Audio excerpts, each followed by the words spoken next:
이번 사연은 며느리를 술집 여자 취급하던 시부모가 며느리에게 말은 못하고 뼈저리게 후회하며 산다는 사연인데요.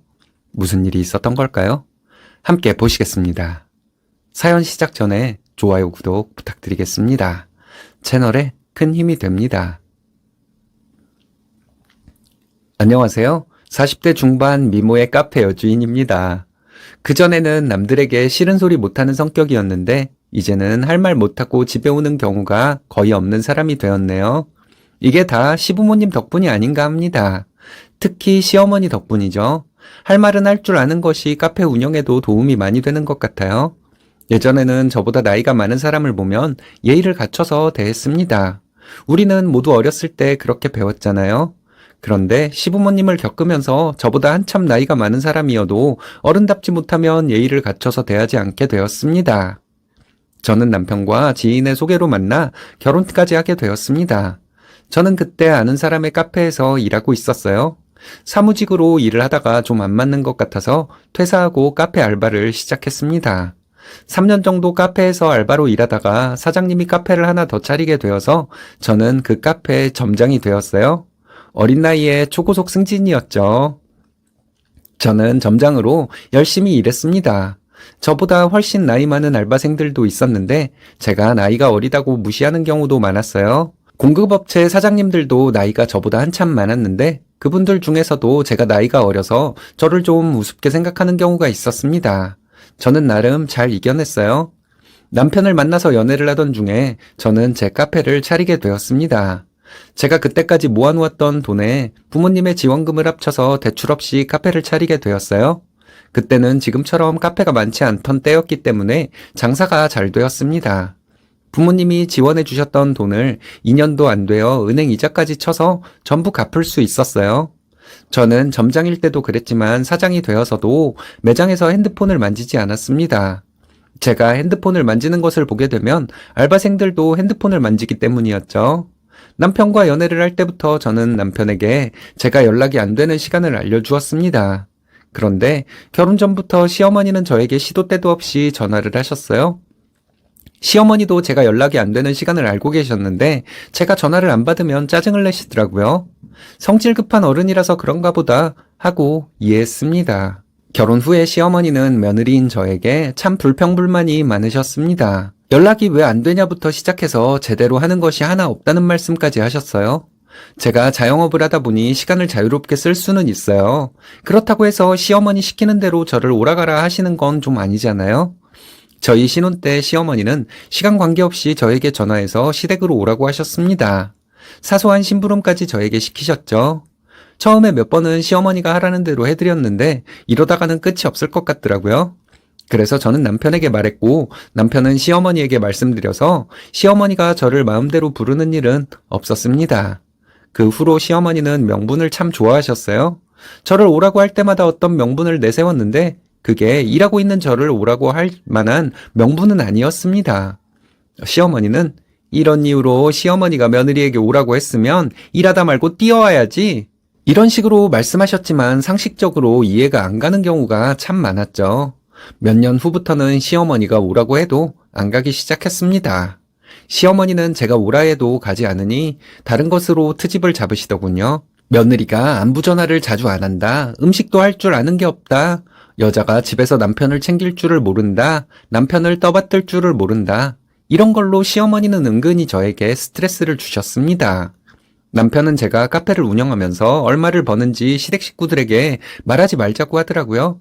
지금은 예전보다 수입이 줄기는 했지만 지금도 저는 일반 회사원보다 훨씬 돈을 많이 벌고 있습니다. 제가 카페를 해서 돈을 많이 번다는 것을 알면 시어머니의 요구사항이 많아질 거라면서 남편은 제 수입을 시댁에 알리지 말자는 것이었어요. 그래서 시부모님은 제가 일반 회사원보다 좀 적게 버는 것으로 알고 계셨습니다. 시어머니는 저에 대해서 하나도 마음에 드는 구석이 없다고 말씀하셨어요. 자주 뵙는 것도 아니고 해서 그런 말을 들어도 그냥 넘겼습니다. 시댁 제사가 있으면 며느리가 당연히 와야 하는데 저는 가지 못했거든요. 제가 운영하는 카페는 주말 이틀을 쉬어요. 카페 주변에 회사가 엄청 많습니다. 회사원들 상대로 장사를 하기 때문에 주중에는 매출이 높지만 주말에는 매출이 별로 안 돼요. 시댁 제사가 주말에 있으면 시댁에 갔지만 주중에 있으면 못 갔죠. 시어머니는 장사하는 사람이 종업원한테 장사 맡기고 오면 되는 거라고 하셨어요. 그런데 제가 시댁에 무슨 일이 있을 때 가지 않는 것은 제가 일을 한다는 핑계를 대고 일부러 안 가는 것이라고 하셨습니다. 음식도 서툴고 설거지나 정리를 하는 것도 서투른 며느리가 아들을 잘 챙기기나 하겠냐는 말씀도 참 자주 하셨어요. 저희 결혼 전에 시부모님은 저를 만나고 나서 이런 말씀을 하셨대요. 시아버지는 제가 야무져 보여서 며느리감으로 괜찮을 것 같다고 하셨는데 시어머니는 제가 성격이 더러워 보여서 싫다고 하셨답니다. 그 얘기를 결혼 후에도 시어머니는 저에게 여러 번 하셨어요. 마음에 안 들었지만 아들이 좋다고 하니 어쩔 수 없이 결혼을 허락한 것이라는 말씀. 허락을 하고 말고 할 자격도 없는 분이 허락은 무슨, 이런 생각만 들었네요. 시어머니가 저에게 기분 나쁜 말을 할 때마다 남편은 시어머니를 말렸습니다.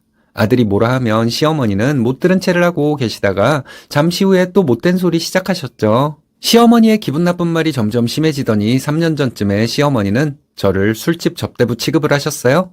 말도 안 되는 말로 저를 기분 나쁘게 하시더니 시어머니는 점점 도가 지나친 말을 하다가 결국 제가 카페를 운영하는 것이 물장사라고 하셨습니다.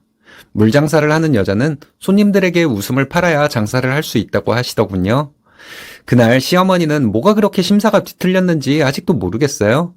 제가 물장사를 하면서 손님들에게 눈웃음이나 치느라 시댁에 무슨 일이 있어도 안 오는 것이라는데 와, 정말 열받더라고요. 그날이 시할머니 제사였거든요. 마침 토요일이라 일찍부터 시댁에 가서 제사 음식을 하다가 이런 소리 들으니 제가 얼마나 열이 받겠어요. 저는 시어머니에게 쉬는 날 와서 일하고 있는 며느리한테 그게 할 소리냐 했습니다. 내가 운영하는 카페 손님들 대부분 근처 회사원들이라고 말하고 내가 버는 돈 아니었으면 우리 집 대출 반도 못 갚았을 것이라고 했죠. 시어머니는 그까지 커피 팔아서 얼마나 번다고 이러냐 하시더군요. 남편보다 훨씬 많이 번다고 말했습니다. 그런데 매번 올 때마다 어머니의 주책 없는 말이나 들어야 하겠냐고 말했어요. 이런 소리 들으면서 사느니 내가 돈도 잘 버는데 남편과 이혼하고 혼자 마음 편히 살아야겠다고 말하고 집으로 와버렸습니다. 그런 일이 있은 후에 명절이 다가오니 시어머니가 전화로 언제 올 거냐고 물으셨어요. 그래서 이번 명절에는 못 간다고 말씀드렸습니다. 시어머니는 놀라셨는지 갑자기 언성을 높이며 명절에 시댁에 안 온다는 게 말이 되냐고 막 뭐라 하셨어요. 그래서 물장사를 해야 해서 못 간다고 했죠. 공휴일에는 카페 문도 안 열면서 무슨 소리냐길래 이제부터 문 열기로 했다고 말했습니다. 물장사를 하면서 손님들에게 눈웃음도 쳐야 하고 아양도 떨어야 해서 바쁘다고 했죠. 내가 돈을 벌지 않으면 우리 생활비가 모자라니 어쩔 수 없이 명절 연휴 기간에도 물장사를 해야 한다고 말하고 전화를 끊었습니다. 그날 남편 퇴근하고 카페로 왔는데 카페 문 닫고 집에 가는 길에 남편에게 말했어요.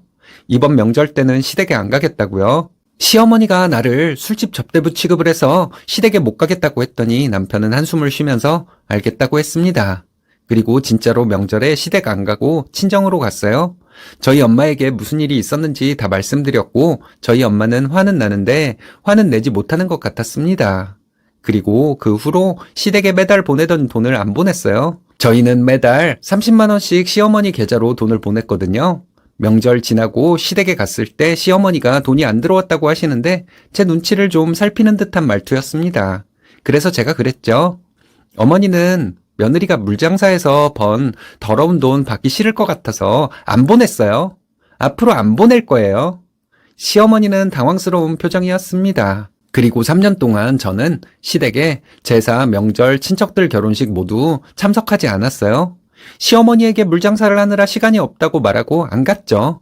언젠가부터 그렇게 수다스럽던 시어머니가 말수가 줄어들었습니다. 그리고 저에게 말할 때 말투가 달라지더라고요. 예전에는 신경질적인 말투였는데 온화한 말투로 바뀌더군요. 저는 반대로 시어머니에게 말할 때 딱딱한 사무적인 말투로 바뀌었고요. 시어머니 얘기만 적었는데 시아버지도 저에게 스트레스 준 일 꽤 많아요. 제가 시어머니에게 막말하고 비꼬듯이 말하고 그러니까 시아버지도 저에게 말로 스트레스 주는 일이 없어졌습니다. 시댁에 자주 가지는 않았지만 가게 되면 부엌에 있는 시간도 별로 없었어요. 저는 시댁에서 손님처럼 있다가 왔습니다. 시부모님에게 왜 그렇게 착하게 보이려고 노력했는지 모르겠어요. 나에게 예의 없이 말하고 행동하는 사람에게는 똑같이 예의 없게 행동하는 게 서로에게 좋은 걸 몰랐네요. 언젠가 한번 시어머니가 남편에게 조심스럽게 말씀하시더래요. 예전에 주던 용돈 주면 안 되겠냐고요? 남편이 시어머니에게 그건 내가 결정 못해요. 엄마 며느리가 결정하는 거예요. 이렇게 말했대요. 이 말을 듣고 제가 얼마나 통쾌했는지 몰라요. 얼마 전에 시어머니가 우리 언제까지 이렇게 지내야 하니? 이렇게 묻길래 우리가 왜요? 잘 지내고 있잖아요. 저한테 무슨 불만이라도 있으세요? 하고 물었더니 아니다. 이러시더라고요. 저는 앞으로도 시부모님에게 곁을 주지 않을 거예요. 내가 좀 참아주면 언젠간 알아주실 거라고 생각했는데 계속 제가 참고 살았으면 저는 암 걸렸을 것 같습니다. 시부모님이 다른 사람들을 어떻게 대하는지 모르겠지만 저에게는 그런 사람들이었으니까요. 지금이라도 시부모님이 며느리에게 이런 것들은 내가 잘못했다. 네가 많이 속상했을 거다. 앞으로 그런 일 없도록 하겠다. 이렇게 말하면 며느리 마음이 풀리지 않을까요? 시부모님은 사과를 하느니 굶어 죽고 말겠다. 이런 마인드로 사는 멍청하고 못된 스타일인가 봅니다. 이런 사람들은 굴러들어온 복도 걷어차 버리더라고요. 스니님 자꾸 본인을 버릇없는 며느리라고 하시는데 제가 보기에는 현명한 며느님인 것 같습니다.